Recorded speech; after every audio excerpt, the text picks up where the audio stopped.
Hi, welcome to Vocabulary Wednesday, and I am Chris with Magoosh. Today's theme, shades of knowledge, shades of knowing, different degrees of knowing. What do I mean by that? Well, you may have what's called a smattering of knowledge. In fact, we probably all have a smattering of knowledge as far as some field is concerned. What does smattering mean? Smattering is a superficial knowledge, kind of spread out all over the place. So, let me think of a topic that I have a smattering of knowledge. I'd say pop music these days. Maybe I'm getting a little bit older, my daddy, don't have time to listen to music too much, and so I can tell you a few of the popular singers, Beyonce, Jay-Z. Are they married? Anyway, you can see I have a smattering, not a very deep knowledge of the pop music scene. Now, in terms of GRE vocab, I do this quite a lot, so I wouldn't have a smattering knowledge, but a more profound knowledge. Now, the next word goes beyond just profound. It's the word polymath, and very, very few people can really claim this title, the title of a polymath. Poly, many, math means learning or knowledge. So polymath is someone who's mastered many different fields. So if you have a smattering of knowledge, just have a knowledge of this and that, and think about the opposite. You have a knowledge, or deep knowledge of everything.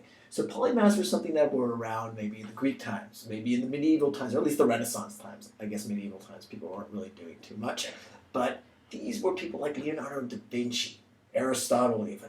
They weren't just philosophers, but they were scientists, mathematicians, all rolled up into one. Today there's just so many different fields, so much to learn about that it's really difficult to have more than a smattering of knowledge on something.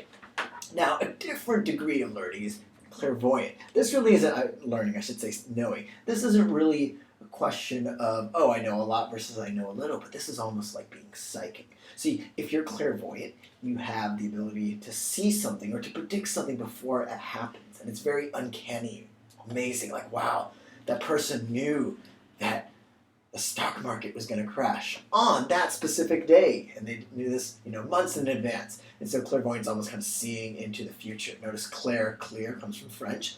Voyeur, like a voyeur, a person who looks through the window, scary person, which means to see. Basically, to see clearly into the future is the root of that word. Finally, a very similar word to clairvoyant is prescient. But prescient isn't quite as strong. It doesn't, invoke this psychic person with the crystal ball as much, but it just means someone who has a pretty good foreknowledge of something. So if I say, the market is headed up, going back to the financial analogy again, but if I say, I think the market's going up, and in fact, over the next couple years, it's going to surge. And what happens? It surges over the next couple years. People would say, hey, that Vocab Wednesday guy from Magoosh, Chris, he's so prescient. He said that the market would go up over the next 2 years, and that's just what happened. So it's kind of, again, having this foreknowledge, but it's not like saying, the market's going to go up, and then on October 14th, 2015, don't quote me on that, the market will suddenly implode. Anyway, I have some exciting news. Doesn't relate to those specific words, but many, many words, 1,000, over 1,000 even.